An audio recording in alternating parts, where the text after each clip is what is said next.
ESPN Radio, 1300, 92.5. The Bottom Line with Brad Taylor. Thank you so much for joining us on this blessed Sunday morning. Shout out to Mr. Ronnie, Mr. Anthony. May God bless your words this morning. You're listening to Lexington's fastest growing sports talk radio show, so give us a call, 859-381-1313, or chime in on Twitter at BottomLineLex, or you can email the show at bottomlinelex@gmail.com. On today's show, one team eliminated themselves from the college football playoff last night in amazing fashion. One coach takes some time off because he's getting his butt kicked. And, of course, the most profitable segment in Lexington radio, our Mac Daddy Stogie picks, another huge week last week. We gave you Georgia Tech over Kentucky. We went 3-1 in our NFL games. So don't be a moron. Just put more on our picks. All that and much more coming up on today's edition of The Bottom Line with Brad Taylor. But first, experience is the best teacher.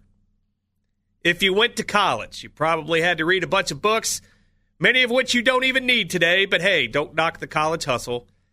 But the bottom line is you can read all the books ever created to get you prepared to go out into the world to begin your career, but you won't really know what you're doing until you actually get out there and start hustling. Ever start a new job where you didn't know what the heck you were doing? When I started here at ESPN Radio a while back, I had no idea what I was getting myself into. Heck, most people around here will still tell you I have no idea what's going on, and they're probably right. But here's something I do know. I'm better now than I was 6 months ago. Why? Experience. I know more now about what's expected of me, and I know a little bit more about how to do my job. And if I go back and listen to those first few shows I did, it doesn't sound a whole lot like the shows I do now. But experience has helped me sound a little more professional on the air. Not much, but a little. And now I can run this show all by myself when I couldn't do it back in the summer. But do we put too much value in experience in college basketball? There's the story of the late Jim Valvano's career when Bucknell was recruiting Jim Valvano to be their coach, and their pitch was, we may have only won one game last year, but we've got everybody coming back. Even the guy with no thumbs, yeah, he's back too. Valvano took that job, and of course, we all know the rest is history. Kentucky basketball has faced a similar fate during John Calipari's reign here in Lexington. Extremely high preseason expectations on an annual basis, led by mostly freshmen that we couldn't pick out of a lineup before the season, and then a season that doesn't measure up to those unrealistic expectations. And yes, the 2012 team that won the championship did live up to expectations, but few others have. During this one-and-done era, a.k.a. John Calipari's entire career here at Kentucky, experience is the one thing that his teams have rarely had. And the one-and-done players are usually evident immediately. If they don't start great, they usually don't end great either. Even in Kentucky's 2012 undefeated national championship season, not undefeated, national championship, the Cats had a senior and two sophomores among their leaders in minutes played. But this year, Kentucky has no experience out there on the floor from last year. They had 0 returning starters and a nation-low 7.6% of their minutes played last year returning this year. So what do the teams that have defeated Kentucky this year, all 4 of them, what do they all have in common that the Cats don't? Experience. Especially the teams that our friends in the desert didn't think would defeat Kentucky. Richmond, 2 weeks ago, they returned all 5 starters and had 94.3% of their minutes coming back. Kansas had 3 returning starters, 54.7% of their minutes back. Georgia Tech had 4 returning starters, 77.7% of their minutes back. And even yesterday, Notre Dame, they returned 3 starters from last year and had 45.6% of last year's minutes back this year. So although going into the season, Kansas was the only team that had defeated Kentucky that was ranked in the preseason AP poll higher than they were, the key to all the other teams was that they returned 3 or more starters and had at least half of their minutes from the previous season returning. Not a believer yet in experience? Let's go back to the last Final Four that was played. March of 2019. You remember that far back, don't you? Yeah, the good old days before COVID. Remember when Virginia finally won their national championship? Seems like a lot longer than 20 months ago, doesn't it? But let's look at the lineups for those Final Four teams in 2019. Of the 4 teams that made the Final Four, let's look at the most minutes played of those 4 teams. What year in school were they? Virginia's top 5 players, 4 juniors and a sophomore. Texas Tech's top 5, 3 seniors and 2 sophomores. Auburn's top 5, a senior, 3 juniors and a sophomore. Michigan State's 2 seniors, 2 juniors, and a sophomore. Did you notice anything about that, about those lineups? I didn't say the word freshman one time. All 4 of those teams, the top 5 players in minutes played on those teams, none of them were freshmen. And right now, 4 of the top 5 players on Kentucky's team in minutes played are freshmen. If I told you 6 weeks ago, without telling you the name on the front of the jersey, that a team ranked number 10 in the preseason AP poll would start the season 1-4, what would you think? Would you think it was successful? No, you wouldn't. You'd think it was a tank job like no other. But the problem with yesterday's game, which is the problem that a lot of people sometimes have, is that it might have given the Big Blue Nation false hope. It's like the girl who's never going to date you, but strings you along just enough to make you think that you've still got a chance. When in reality, you have no chance whatsoever.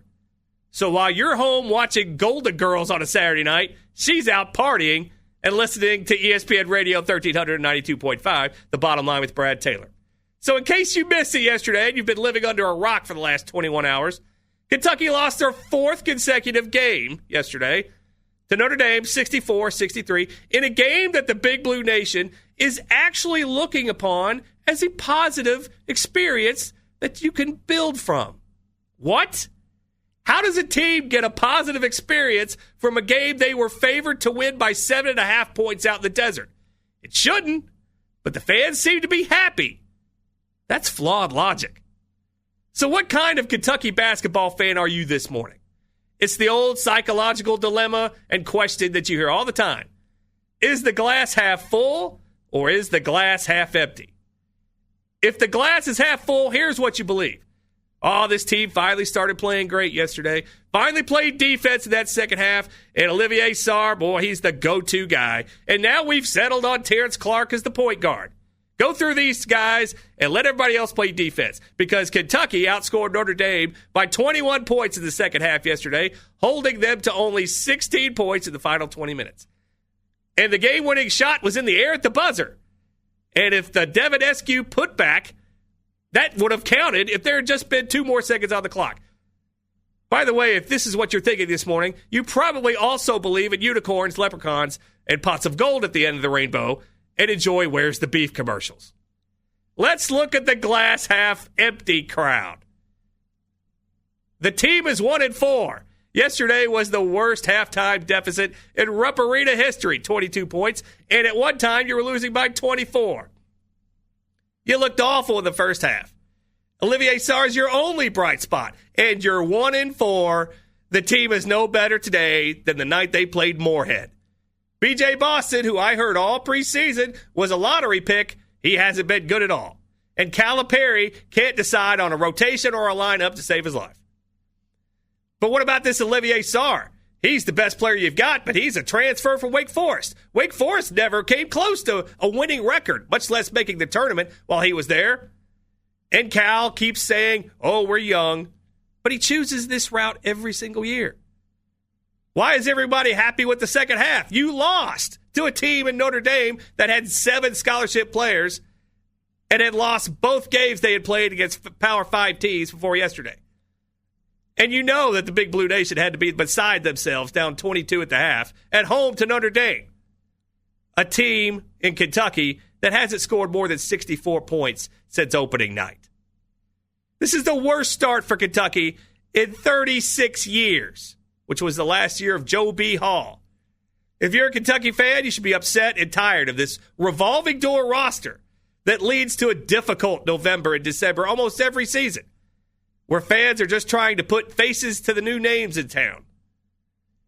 And not only should fans be upset, but the gamblers should be upset too. Calipari, now 2-3 against the spread for the season. And over his entire career in the regular season, John Calipari hits 48.6% against the spread. That's not good. But other than the social media, where all the fans are ready to fire anyone in a moment's notice, the Big Blue Nation doesn't seem to be too upset about this.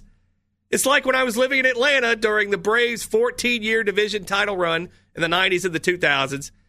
At first, the Braves fans were excited every spring. But after year after year after year of great regular seasons followed by October choke jobs, fans became immune to everything. All Braves fans wanted by the end of that 14-year run was just to get to October to see how the Braves are going to blow it again. Our own Todd Lanner, former UK player and a guy you can hear on our UK pregame show before every Kentucky basketball game, he tweeted this out yesterday during the game. I have faith in this team, and I have insurmountable faith in Cal. And that's great. Todd Lanner knows more about basketball than I ever will. And from everything I know, he's a great guy. And having faith in this team and in Cal is great in the real world and a great thing to tell the Big Blue Nation. And obviously, Todd is biased because he played at Kentucky. And that's great. He has loyalty to the program, and God bless him for it. But in our world, the world where we're trying to handicap games and pick winners, faith in a team and a coach empties your bankroll very quickly. That's the kind of thinking that made Big Blue Nation say Terry Wilson was going to be the best quarterback ever because he had a new haircut and a new attitude this summer. Faith and new haircuts are great before the season, but once the clock starts running, it doesn't help you at all. And in my world, I could be on Kentucky one night and be against them the next night and not blink an eye. Why? Because I'm trying to get on the right side of these games. And that's more important to me than seeing your favorite local team win. If you feel the same way, you've come to the right place. And if you want people to tell you that this 1-4 team is just fine and you got to be patient and have faith, then go across town, because I promise you that's what they're telling you this morning, because they're the voice of the Cats. And they have to tell you that because they're paying money to do so. And I'm sure after that second half yesterday, Big Blue Nation is yelling from the rooftops. They're about to make a run. They've turned things around. But a 1-4 record for this program is unacceptable. I don't care if it's COVID or non-COVID. I don't care about anything else going on in the world. And I also don't care that Coach K is pulling a 1995 back surgery out of his old bag of tricks and canceling all his non-conference games. Like we said last week regarding Kentucky football and Bill Parcells, you are what your record says you are. And right now, you're 1-4. So what's wrong with this team? Is it the youth? Don't they use that excuse every year? Is it losing the assistant coach, Kenny Payne, who was a favorite of all the players? All I heard in the preseason was B.J. Boston was supposed to be great and a surefire lottery pick. Well, he may be the team's leading scorer, but he's shooting 38% to get there. And the numbers say the team is actually better when Boston is not in the game. And after yesterday's game, Terrence Clark is now apparently the new point guard. This comes after the other 2 point guards apparently weren't good enough. If you're telling me that it's early in the season, I shouldn't panic, then how come it's not too early to change point guards multiple times? And it looks like Cameron Fletcher and Dante Allen aren't going to play hardly at all for this team.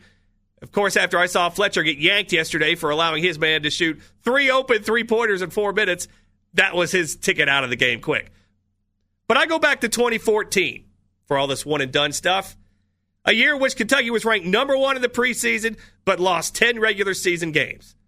There were whispers at the time that the one-and-done system didn't work. Sure, it got a title in 2012, but 2013 was an NIT disaster. And now 2014 was a disaster as well. But a run in the NCAA tournament changed everybody's mind. That year, Kentucky defeated Wichita State in the second round, a Wichita State team that was undefeated going into the tournament. Fred Van Vliet, who's now in the NBA, put up a 3-pointer at the end of that game as time expired that would have won the game had it gone in. And if it had gone in, Kentucky would have been a second-round loser after being ranked number 1 in the preseason.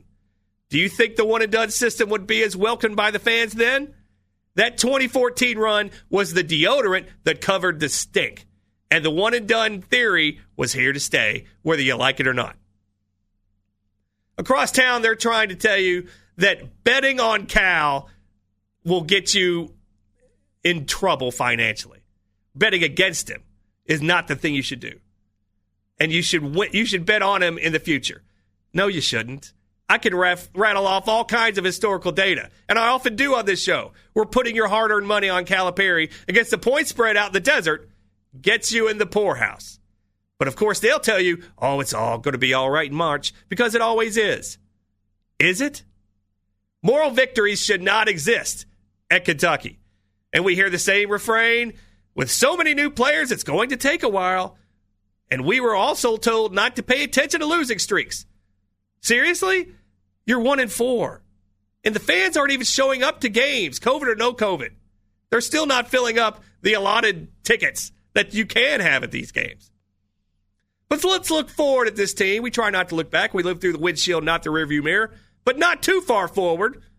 We don't care about recruiting classes coming in years down the road.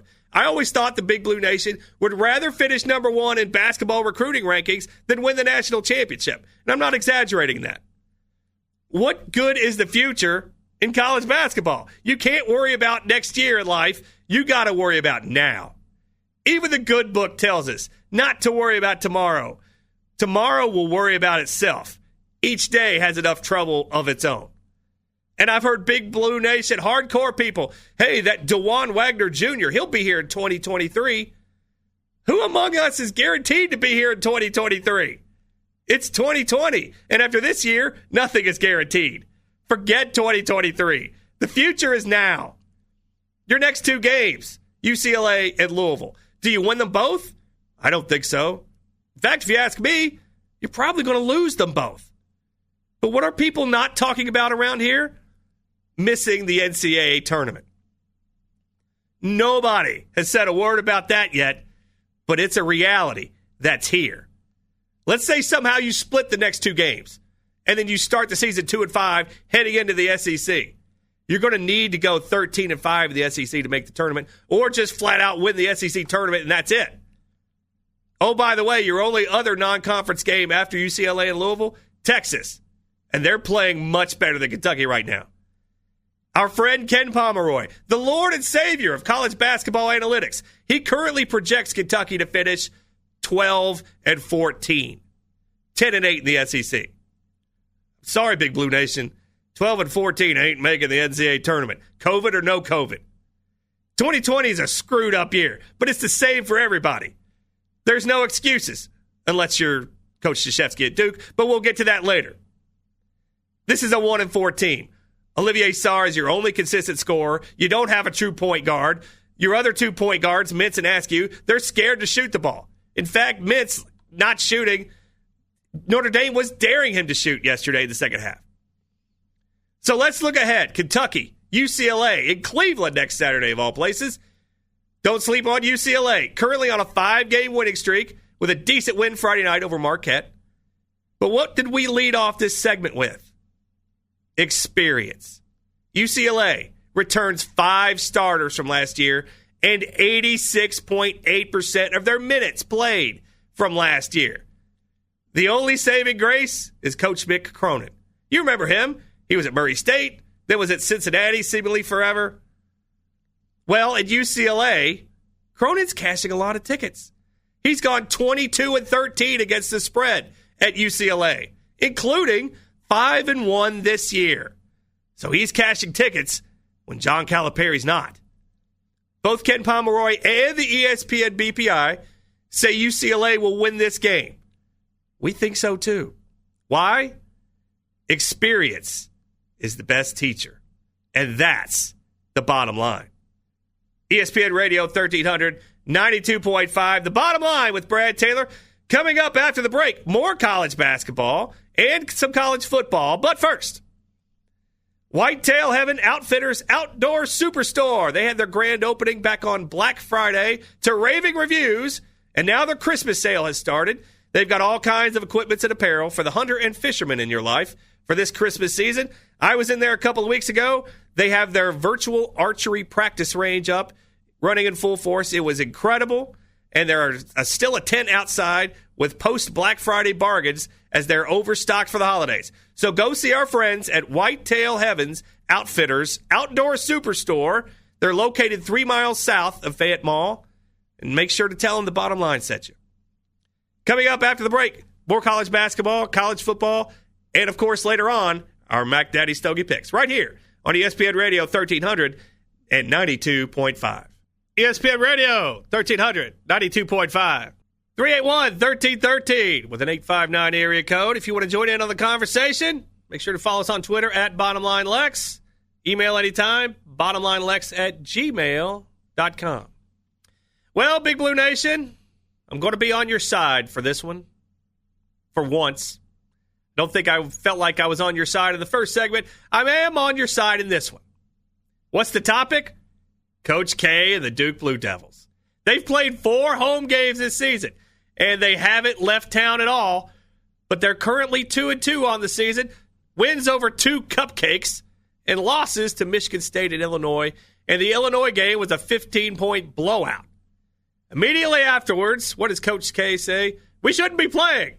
So immediately, Coach K and Duke cancels all their non-conference games. The very next day, we're out. For those of you that don't remember, it's a long time ago now, Coach K had another bad team in 1995, and he had, quote-unquote, emergency back surgery and bailed on the season in January of that year, letting his assistant coach run the table of losses the rest of the season. Now, I know there are people at this station who are very close to Coach K, and I respect that, but you also can't ignore the facts. If Duke was 4-0, and Duke would still be playing those cupcakes in the preseason non-conference. If you don't believe that, I can't help you.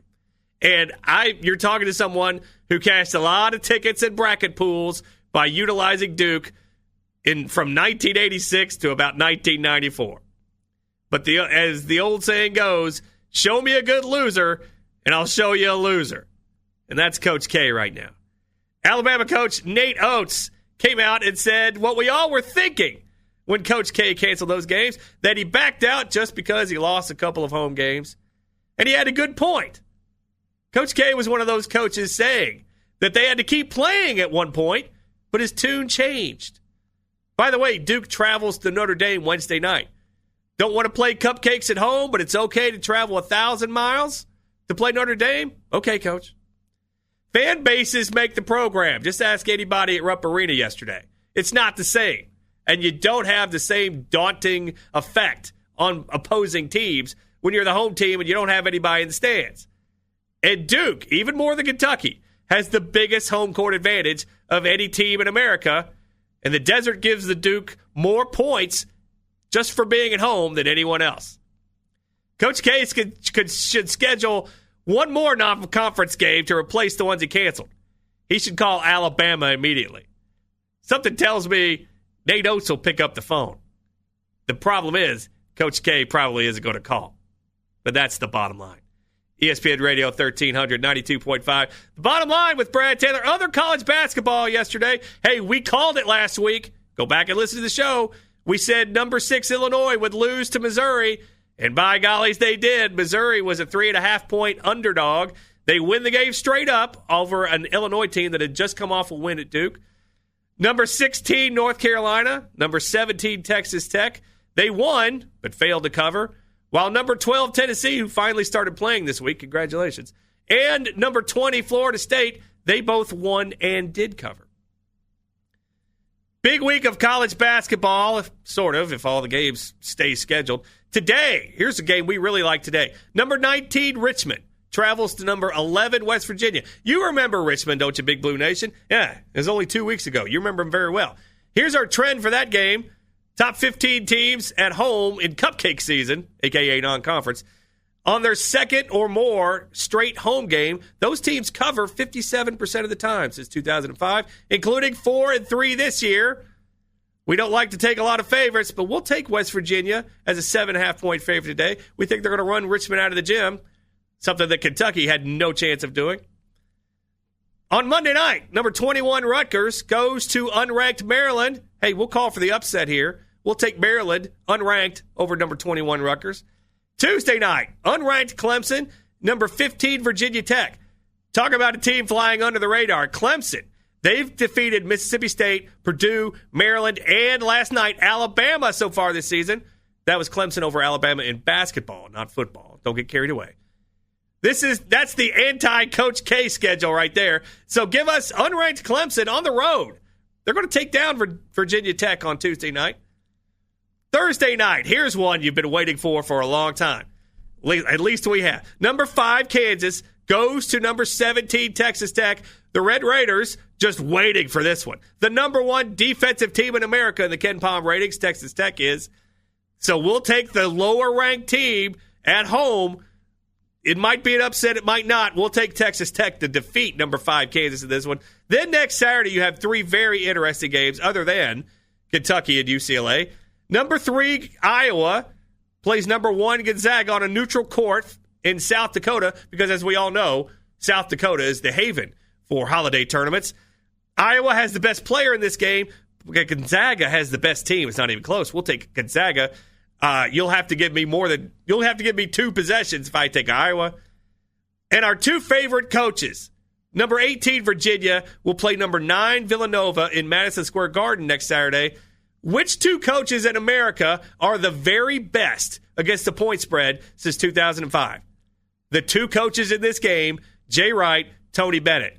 Hard to take or go against either one of these coaches. If you give us a possession, I'm thinking Villanova will be a favorite in this game. If you give us more than a possession, hard not to go with Virginia, even though they haven't looked great this year. And, of course, the game opposite Kentucky and UCLA will be played right after it. Number 22, Ohio State versus number 14, North Carolina. It will also be in Cleveland. We'll take Ohio State in this one. North Carolina has lost decisively this year to Iowa and Texas. We'll take Ohio State. Don't know if it'll be a huge upset. Shouldn't be. Might be a small upset. We'll take Ohio State in that one. And those are your college basketball upset specials for next week. Act accordingly, if you know what I mean.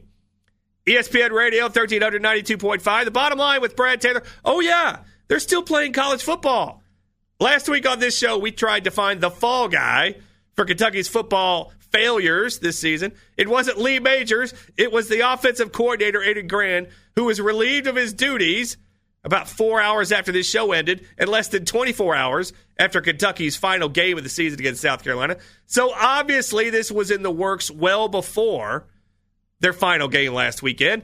And apparently the big team meeting that Kentucky had last weekend will allegedly make a change in the bowl schedule because now Kentucky apparently will be changing their minds and playing in a bowl game. Amazing how cashing that paycheck works when it comes to stuff like that. Follow the money on that one, of course. But it looks like Kentucky will be playing late December in a bowl game in Memphis or Nashville. So enjoy that, Big Blue Nation. There's a big difference between 5 and 6 and 4 and 7.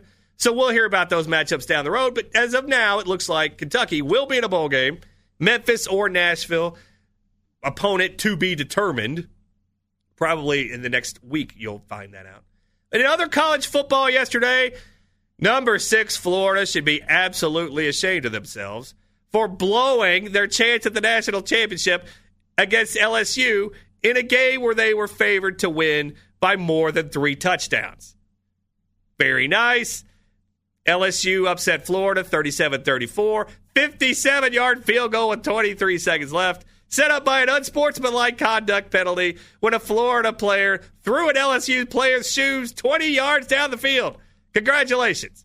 LSU did it as a 23.5-point underdog, one of the biggest upsets in all the college football this year, and they ruined any chance they had of making the playoff. Even if they beat Alabama next week by 75 points, no 2-loss team has ever made the playoff, and they're not making it this year.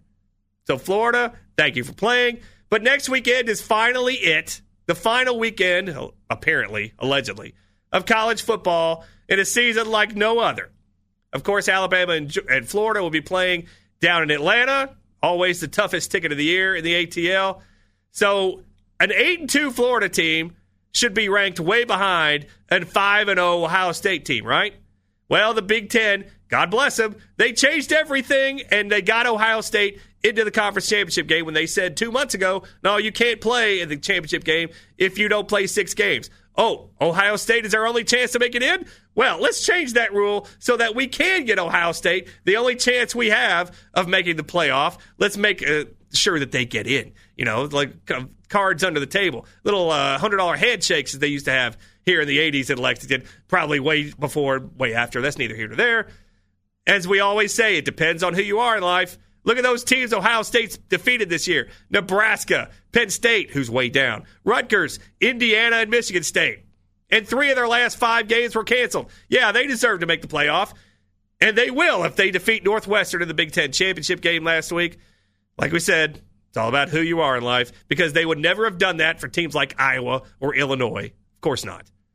The SEC will be playing makeup games next week. Number 5, Texas A&M goes to Tennessee finally. They keep putting this game off. And, of course, our pal Jarrett Guarantano, his final home game at Tennessee. Get your tickets now. You'll be able to tell generations to come that you saw Guarantano's final game. Vandy goes to Georgia, they're rolling since they put the right quarterback in the lineup. Amazing how it works when you get the right quarterback in college football. The Big 12 championship game next week, Iowa State, Oklahoma. Both those teams have 2 losses, so that means no playoff no matter what, so why even bother? And, of course, number 3, Clemson. Number 2, Notre Dame face off in the big ACC championship game. If Clemson loses, do they make it? They shouldn't, because no 2-loss team has ever made the playoff. But, of course, Clemson will cry foul with the COVID and keeping Trevor Lawrence out a few weeks ago at Notre Dame. Yes, the conspiracy theory, that was for real. So, of course, the playoff, it's going to be Alabama, Ohio State, Clemson, and Notre Dame. With A&M hoping for chaos and anarchy to find a chair when the music stops. And that's all it's going to be for the rest of college football season. Sorry, that's it. Nobody else. Cincinnati, BYU, Coastal Carolina, thanks for playing. You're not invited. And that's the bottom line. ESPN Radio 1392.5. The Bottom Line with Brad Taylor. Coming up after the break, you know why you're here. It's the most profitable segment in Lexington Radio. Our Mac Daddy Stogie picks absolutely on fire right now, if I may say so myself. But first, St. John and Myers Jewelry, the best in the business, and offering high-class jewelry in Central Kentucky. Lewis and the staff at St. John and Myers, the perfect place to get your significant other what he or she deserves this holiday season.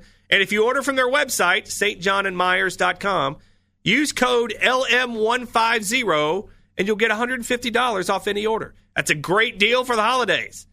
That's stjohnandmyers.com, the best jewelry store in Lexington. Check them out, stjohnandmyers.com, and don't be afraid to tell them that the Bottom Line sent you. We go out to the desert after the break, right here on ESPN Radio 1300 and 92.5 FM. ESPN Radio 1300, 92.5. There you go. Back in black, baby. Thank you for joining us on this blessed Sunday morning. Enough chit-chat. I've been going on about foolishness for 41 minutes. Make that 42. Let's get to why you're here. Our Mac Daddy Stogie picks, absolutely on fire lately. And, of course, nothing like the league where they play for pay. The NFL. You can hear 3 games here this afternoon on ESPN Radio 1300. And, of course, you can hit the Bengals this afternoon as well. But for our games today, Houston, the Texans, a 1-point favorite in Chicago. Battle the quarterbacks here. Deshaun Watson, 3rd out of 39 in the Pro Football Focus ratings as quarterbacks this year. And MVP Mitchell Trubisky, 35th out of 39. Non-conference matchup features teams on the outside looking into the playoffs. The Texans, 4-8 straight up, 4-8 against the spread. The Bears, 5-7 straight up, 5-7 against the spread. The difference is Texans playing a little bit better lately, had a 2-game winning streak snapped last week, while the Bears have lost 6 in a row, including last week as a 3-point home favorite. Line opened up as Houston, a 2.5-point favorite. Come down a little bit, but the public always likes the Bears. So the signals, the respected money, buying low on the Bears as short home dogs. Of course, the dogs have done very well this year. We'll tell you more about that later on in this segment. But our favorite trend here, fade MVP Mitch. Mitchell Trubisky. I had someone ask me this week, why do you always call him MVP Mitch on your show? Well, let me tell you. Heading into the last season, 2019, No player in the NFL had more tickets or more money on him to win the NFL Most Valuable Player out in the desert than Mitchell Trubisky. Not Patrick Mahomes, Lamar Jackson, Tom Brady, Aaron Rodgers, nobody. It was MVP Mitchell Trubisky. We all know how that went.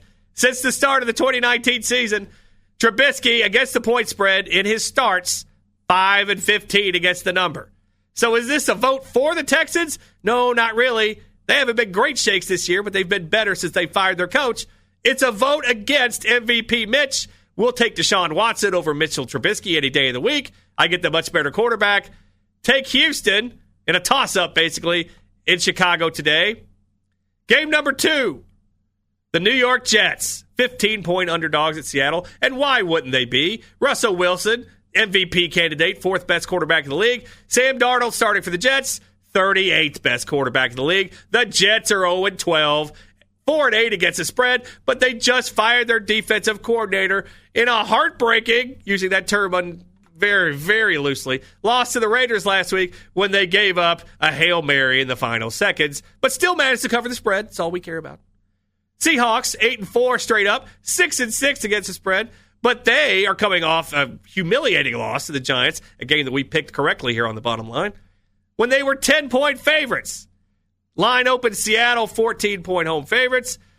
The respected money seems to think this line is a little bit high. We've seen it kind of drop. There's a $5 fine for my phone going off. Of course, double-digit dogs in December are a great wager in the NFL. So that's one of our trends for this game. And another one that we just threw in there for slaps and tickles, fumbleless teams. The Seahawks haven't fumbled the ball in more than 3 weeks now. And when you fade those teams in the weeks after those, you cover the spread 54% of the time. It's kind of like the football gods getting their revenge. But, of course, the double-digit road dogs in December hit 58% of the time in the last 15 years. So give us the tanking Jets with a new defensive coordinator to keep it close and tantalize their fans yet again. The Jets will take them getting 2 touchdowns as they're in the lead for the Trevor Lawrence sweepstakes. 2 more games we've got. Washington, hail to the football team. They will be a 3-point underdog at San Francisco today. Shoe-in MVP, comeback player of the year, not MVP. Alex Smith, if you didn't get your bets in on him early, it's worthless now. He's a gazillion to 1 not to win it. He's the 25th best quarterback in the league. Nick Mullins starts for San Francisco, 33rd best quarterback in the league. These guys have the same records, but all the momentum is with Washington. 5-7 straight up, 6-5-1 against the spread. Since Alex Smith has come in, they've won 3 straight, and they just beat the Steelers as a 6-point underdog, while the 49ers are watching their playoff chances slip away after falling to the Bills on Monday night as 1.5-point favorites, if you can believe that. San Francisco just 1-4 over their last 5. This line opened. San Francisco was a 4.5-point favorite. Although they'll be playing this game in Arizona, it's not really a home field advantage. We've seen the number drop from 4.5 to 3. So you might want to get on this one early. Get Washington, get those 3 points before it changes again. Our trend in this one, short road dogs. Washington has value as that short road dog. Dogs of 6 or less this season, 47-25 against the spread. That's 65%. That's a good trend right there. We'll take Washington getting 3 and one that should go down to the wire. Down in Arizona. There you go. There's your home field advantage. And game number 4, a game you can hear tonight on ESPN Radio. Pittsburgh getting 2.5 at Buffalo. Big Ben Roethlisberger, who would have been comeback player of the year if it wasn't for Alex Smith. He's the 16th best quarterback in the league. Goes against Josh Allen, the 7th best quarterback in the league. Better's in for a treat in this one. Sunday Night Football. If the playoffs started today, Pittsburgh would be the number 1 seed. Buffalo would be number 3. Steelers have been great this year, 11-1, 8-4 against the spread. Don't let that last loss fool you. They fell to Washington as 6-point home favorites, but they've had a lot of games backed up because of the COVID. Of course, on the flip side, Buffalo, 9-3 straight up. They've been a surprise themselves. Josh Allen, much better than I ever thought he'd be, and a lot of others too. They're 7-5 against the spread. They've won 2 straight and 5 of his last 6. The only one they lost, that Hail Mary in Arizona a few weeks back. The pro money immediately pounced on Buffalo as a short home dog in this one, but they flipped the line all the way to 2.5, and that's where it sits right now.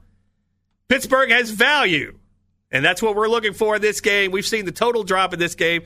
We're going to take Pittsburgh in this one. Primetime underdogs. All those night games you see, primetime dogs this year. 25-14 against the spread. That's 64%. And, of course, just like the last game, those short road dogs of 6 or less, 47. They're still 47-25, 65%. Give us the Steelers. Once again, on a little bit of short rest. Sprinkle some money on that money line as a straight-up winner while you're there. So the Steelers, we think they'll win tonight. So those are your Mac Daddy Stogies for the week. We're going to keep that hot streak going. Take Houston, giving up a point in Chicago. Take the Jets, over 2 touchdowns in Seattle. Take the Washington football team, hail to the football team, getting 3 against San Francisco. And take those Steelers, getting 2, 2.5. Might want to wait till game time and hope that ticks up to 3, the magic number in football. So those are your Mac Daddy Stogies. You can take those bad boys to the desert and smoke them. Coming up after the break, we'll talk with our good friend Angelo Carriero about what's coming up on his show. But first, Clark's Auto Service. You can check them out at clarksautolexington.com. They've been fixing my car for a long time now. And, hey, my cars are running as great as ever. All thanks to Clark's Auto Service. Bill Clark, Ethan Hall, the staff out there. They're as good as it gets.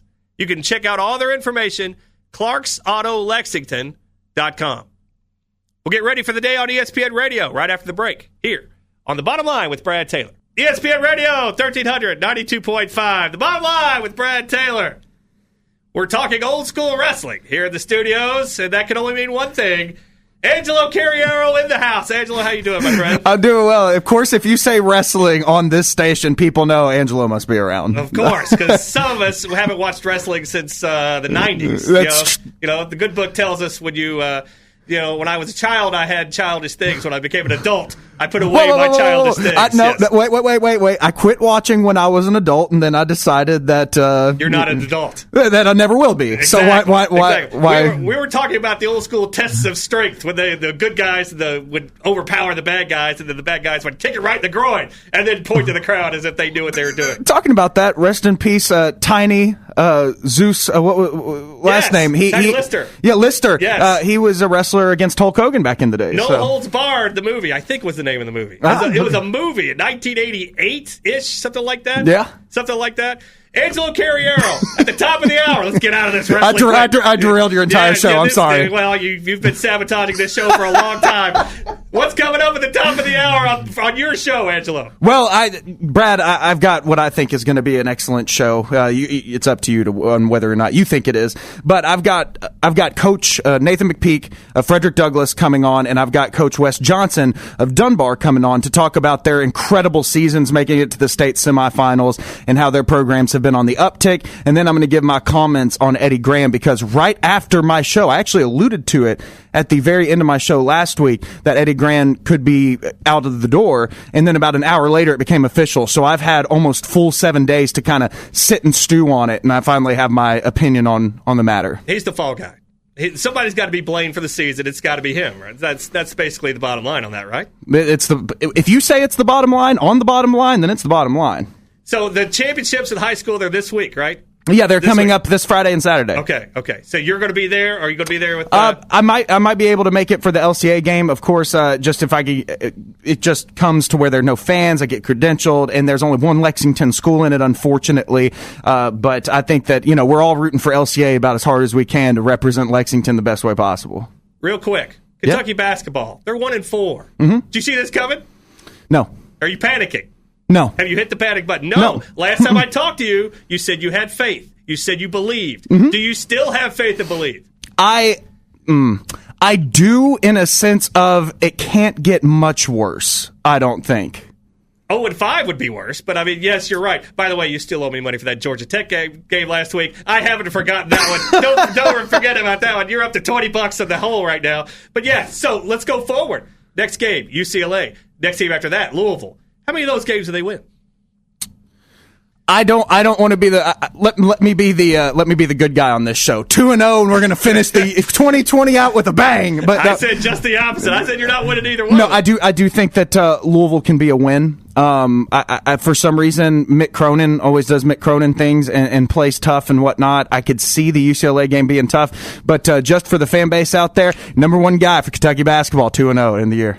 What if I told you that Mick Cronin at UCLA, 23-12 against point spread, including 5-1 this year? Do you change your mind in terms of expectations, knowing that Cronin has covered a lot of spreads and cashed a lot of tickets at UCLA? Hey, if I was putting money on the game, then I would listen. But this is I'm a straight up just money line. Like go for the team that I think will win and all of that good stuff. That's the reason why I never put money on anything is because I think like that. So I see what you're saying, but no, I think we're all good there.